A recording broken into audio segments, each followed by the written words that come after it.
you then have one of the biggest problems, and I think it's something you brought up in your video actually, Gerard, and that's that children are not allowed or encouraged to come to particular subjects or materials of their own accord. They are not induced with an enthusiasm for learning or a passion. It's just imposed upon them. And as anyone with even a rudimentary grasp of human nature knows, if you try to impose something on human beings, particularly children who are innately perverse, wonderfully so, they will react in the opposite way. They'll react with antipathy and defensism. It's the forbidden fruit allegory. Ideally, the situation would be much more subtle, where you can encourage children or inspire them with a particular enthusiasm for a subject. Or you could simply determine where their interests and their capacities lie and direct them down those particular routes, play into their strengths rather than emphasizing their weaknesses.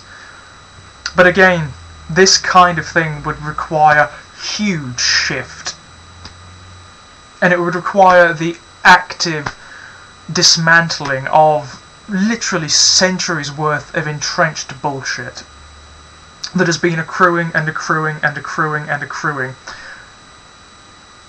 Now, your specific point was with regards to creativity and how the education system actively stifles it rather than encouraging it or allowing it to grow. And I think that is absolutely true. It does. And that is simply because as a result of the nature of the system, individuality, expression and enthusiasm are stamped down. Where creativity is purportedly encouraged, i.e. within drama lessons or art lessons or creative writing lessons, it's so narrow and funneled down such particular avenues and operates within such ridiculous restrictions that it can no longer really be considered creative anymore. And woe betide you if you dare step outside those boundaries. And then we have the application of the particular tastes of those who are responsible for those lessons, and this is a story I've heard so many times and experienced myself. I loved to draw very much. I loved black and white mediums, charcoals and pencil in particular. I used to love doing tonal pieces of anything, really.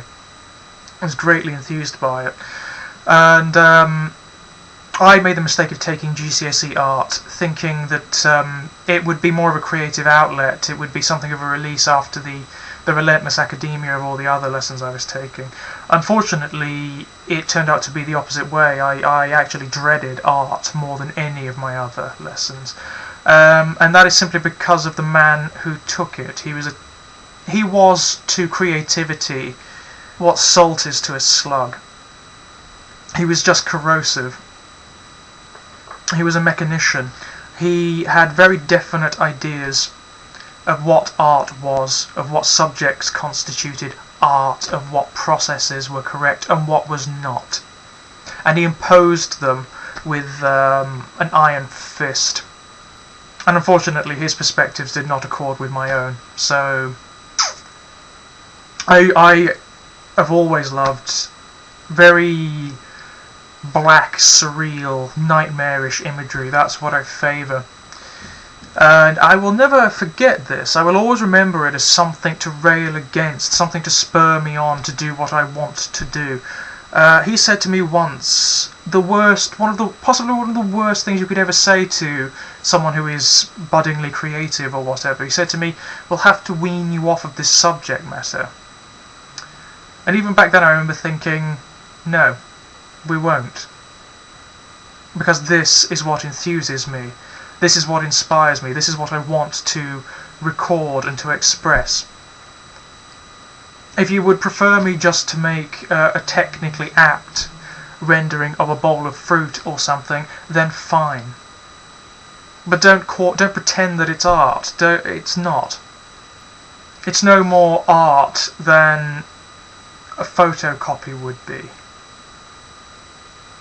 insofar as I'm concerned, because that is not what enthuses me. I would not be expressing anything other than the desire for the grade, and that's what he wanted. He had a reputation as having a fairly good grade average from his classes, and that's what he wanted to maintain. He didn't give a shit if you picked up a pencil or a paintbrush once you'd got that grade. He didn't encourage or enthuse or inspire. He was just an awful man. There were also lots of tertiary other things as well. Like, he brought his personal problems to the classroom, and he hated children as well. Why you would work in a high school when you hate children, I just do not know.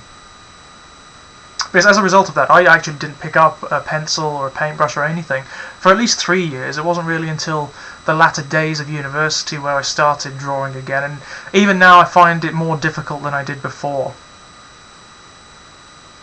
Because as a direct result of his influence, I started pouring all of my creative energies into something else.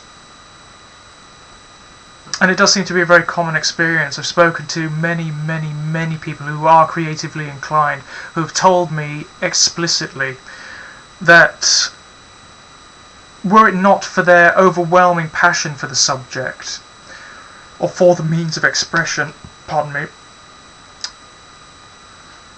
they would have stopped doing it as a result of a particular teacher or a particular experience in the education system.